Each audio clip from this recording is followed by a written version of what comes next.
This is Kitzur Yomi as we start a new simin. Simin Mem Tes. The halachas, as we'll see, of Bayri Pri Hagafen and Hatoy V'Hameitev will be in the first 6 simanim. Says the Kitzur Al Hayayin. On wine, there's a special bracha that Chazal have instituted. Of course, we know this is the bracha of Bayri Pri Hagafen. Mevarchein Bayri Pri Hagafen Lacharav Alagef. Even if it's still bubbling, you're in the middle of making the wine. Even if the wine is not pressed, but it flows out of the grapes on its own.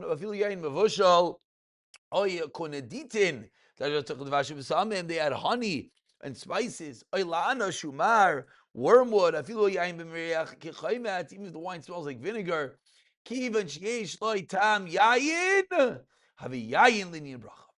Aval in this chametz, if it's sour, people will not drink it due to its sourness. Then because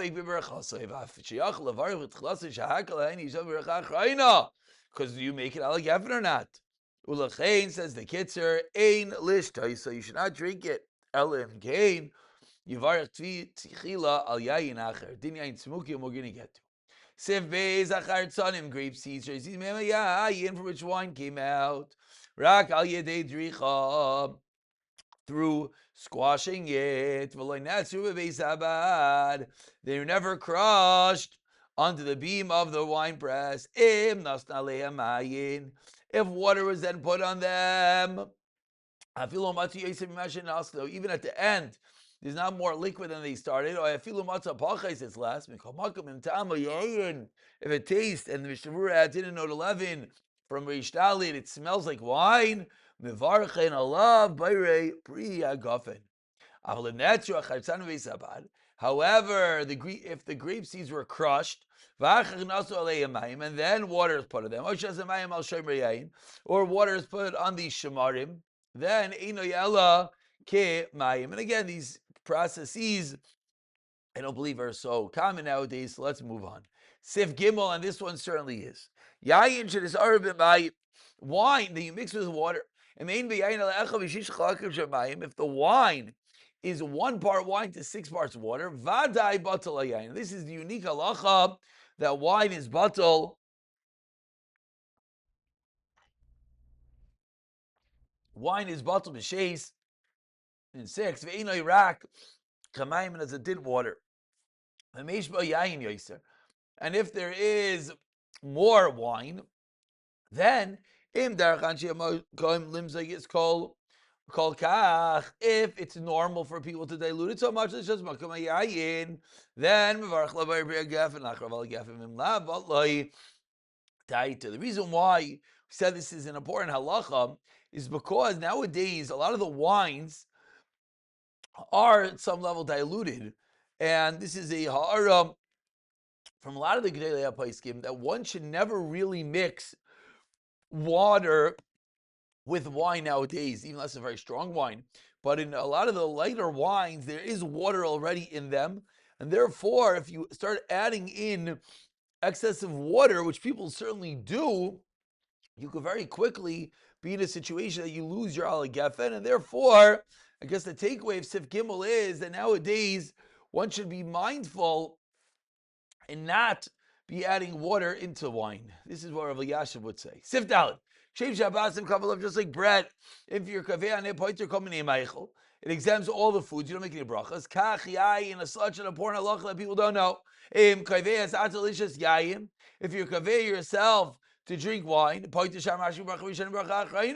then you do not have to make a bracha rishayna, a shahakol, or a burning of other drinks. Now, this is something that happens often at every kiddush. You have a Hagafen, and then you go and you take a drink of soda, a drink of water. You don't make a shahakol. The drinks have to be in front of you. You know you're going to drink them. It's just a mashka.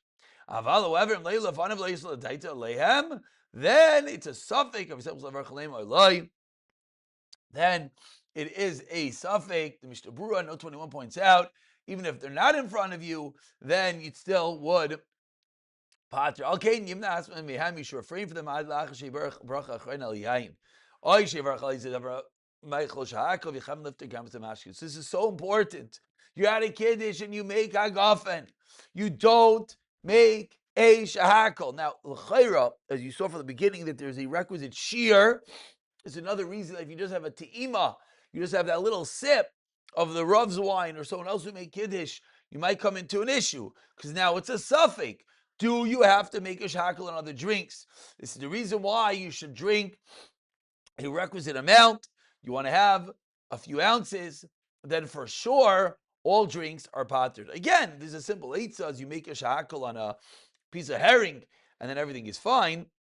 But when you have the drink first, you have to be mindful of this. Siv hey, if you do not convey yourself to drink wine, and you never intend to drink other drinks as Ella, the kati the savik bracha achreina, and never brachas al gefen.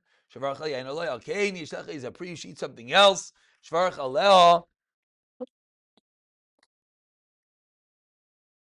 Excuse me.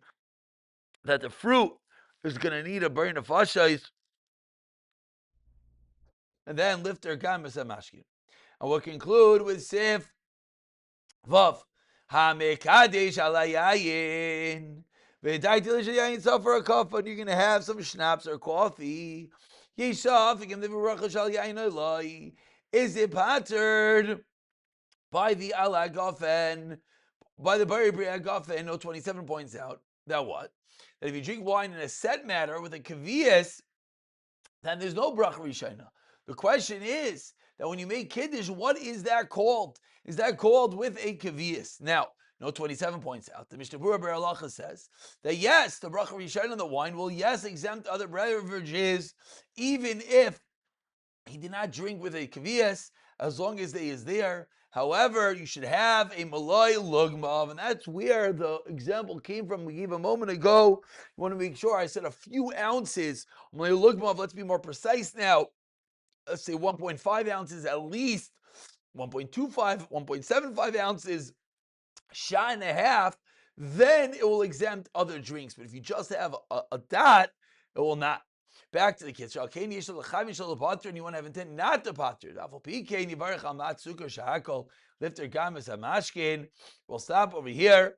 Pick it up from Siv Zayin in the next year. B'siyata dishmaya.